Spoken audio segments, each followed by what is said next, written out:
Chairman, based on the MOM's latest 2020 labour statistics, own account workers defined by persons who operate their own business or trade without employing any workers such as, this include taxi drivers, property agents, tour guides, freelance artists.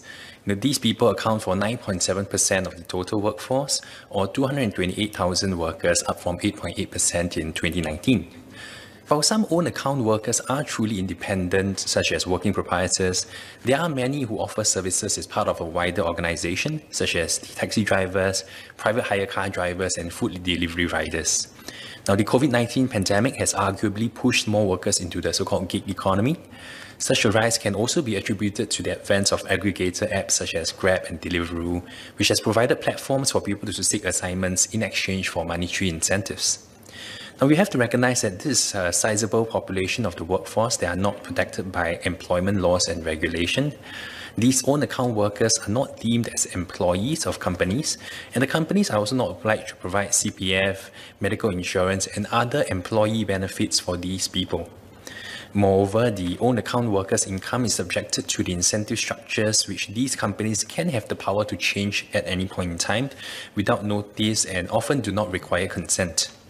Many of these workers end up stuck in a cycle of insecure work, reducing their opportunities for career advancement and access to credit is restricted, exposing them to greater risk of financial shocks. And for many of these own account workers, especially in the ride-hailing and delivery industries, they exhibit many employee-like characteristics such as working exclusively for one company and/or having fixed working arrangements and KPIs which are tied to that of the company. On 19 February, the UK Supreme Court has upheld a ruling that Uber's drivers should be classified as workers rather than independent contractors. California's Prop 22 ballot measure, passed by the voters in the November elections, could also serve as a third way of classifying such gig economy workers. It allows companies to offer private hire drivers partial benefits, such as a minimum base pay that is higher than the minimum wage, and healthcare subsidies for some drivers depending on the number of hours that they work.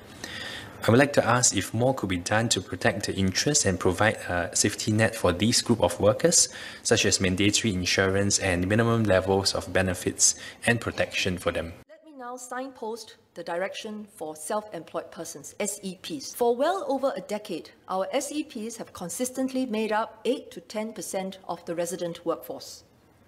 They are not a homogeneous group and can be found in over 200 occupations. In recent years, we have seen the rise of SEPs who use online matching platforms to get their work, or gig workers. About 3% of our resident workforce could be considered gig workers. They mostly worked as private hire car and taxi drivers or drivers for delivery services. Majorities say they prefer to be self-employed. Because of their diversity, we should avoid a one-size-fits-all approach to supporting SEPs. Instead, we have 3 areas of focus. First, we will support SEPs who wish to switch to regular employment. One such example is Mr. Nazri Zakaria, who transitioned from being a freelance project manager and set designer to a creative strategist at Unearthed Productions. This is the name of the company. To pick up digital marketing skill sets for his job, Mr. Nazri participated in WSG's professional conversion program for digital advertising professional. His income is now more stable and he has better opportunities for career development. Second, we have started to help SEPs better meet healthcare and retirement needs. With the introduction of MediShield Life and CareShield Life, SEPs are generally well protected against major medical expenses, even without employer-provided benefits. The gap lies in the risk of income loss should illness prevent them from working, as SEPs do not have paid medical leave. This is why we worked with insurers to introduce prolonged medical leave insurance. They now cover almost 40,000 SEP drivers and riders. We also introduced the Contribute As You Earn, or CAYE scheme, for SEPs providing services to government procurement entities. With CAYE, SEPs have a convenient way to build up their medical balances. In 2020, the first year of implementation, about 95% of SEPs remained on CAYE, although they could have opted out. About 4,000 SEPs made CAYE contributions. They received close to $1 million in matched MediSave contributions from the government as part of a one-off incentive to help SEPs transit to CAYE. Nevertheless, we are aware that many SEPs had to defer their income and MediSave contributions. Hence, we will extend the qualifying period to receive matched MediSave contributions for another year till 31st December 2021 to provide more time for SEPs to fully benefit from this transition package. With the encouraging take-up of CAYE in the public sector, we will study if the scheme should be extended to SEPs serving the private sector. We will consult the relevant industry holders before doing so. The third area of focus is to find a better balance in the arrangements between gig workers and their intermediaries that deploy their services. As Mr. Patrick Teo and Mr. Louis Chua had suggested, one way is to provide basic employment rights for SEPs. But this is not straightforward.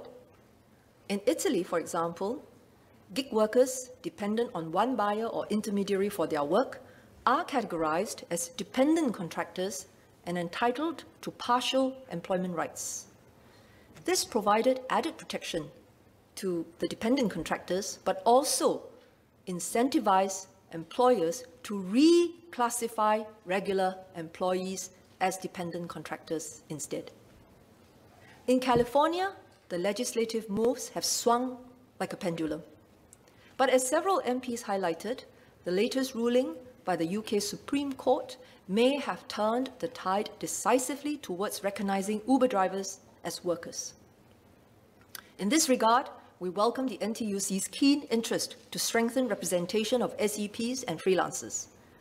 In general, such workers can already form associations and be affiliated to NTUC. Examples include the National Taxi Association and the recently announced National Delivery Champions Association. Collectively, about 47,500 SEPs are already part of the labour movement. Likewise, in terms of work injuries, SEPs do have some protection. Key platform intermediaries like Grab, Gojek, and Deliveroo already extend free personal accident insurance coverage to the SEPs who they place in jobs. Nonetheless, we acknowledge Mr. Singh's point that coverage is not uniform and collective bargaining is still not available. In the addendum to the President's address last year, we said that we would review the responsibilities of service buyers and intermediaries to bring about a fairer and more balanced relationship with their self-employed workers. In doing so, we will take into account the need to be fair yet practical, recognizing the usefulness of work opportunities provided by the intermediaries and the need to secure better outcomes for workers.